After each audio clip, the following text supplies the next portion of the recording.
आणि राजकारणामध्ये काय भ्यायचं कारणच नसतं. डॉक्टर बाबासाहेब आंबेडकर साहेबांनी आपल्याला इतके अधिकार दिलेले आहेत, तुम्ही कशाला भीताय? काय नाही. ही लढाई काय तुम्हाला बंदूक घेऊन पिस्तूल घेऊन बॉम्ब गोळा टाकायची लढाई नाही आहे. ही लढाई विचाराची आहे आणि एका बोटाची आहे. ईव्हीएम वरती बोट पटा पटा पटा तुम्हाला काय करायचं ते करू शकता. तुम्हाला हे तर काय हाणामाऱ्या करायची नाही लढाई. त्यामुळे कुणाला घाबरायचं कारण नाही. आता जिल्ह्यामध्ये एक चांगलं संघटन होण्याची आवश्यकता आहे.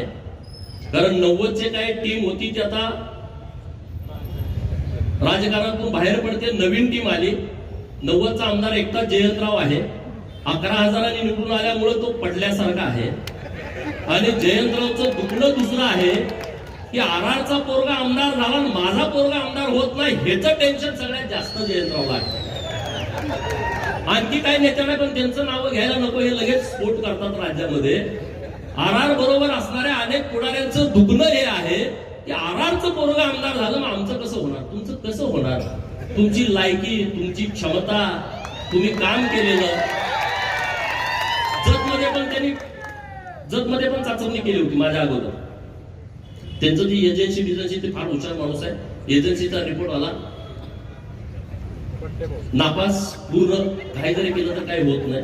परत त्यांनी हातकणंगले लोकसभेचा सर्वे केला, नापास. सांगलीत पुढी सोडली, लोकसभेला इकडे उभा राहणार आहे, ह्या पार्टीत येणार, होत नाही, शक्य नाही.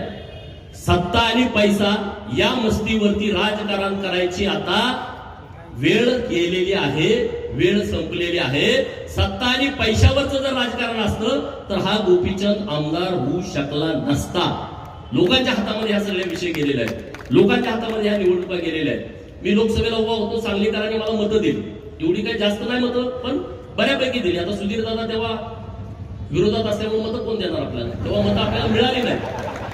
परंतु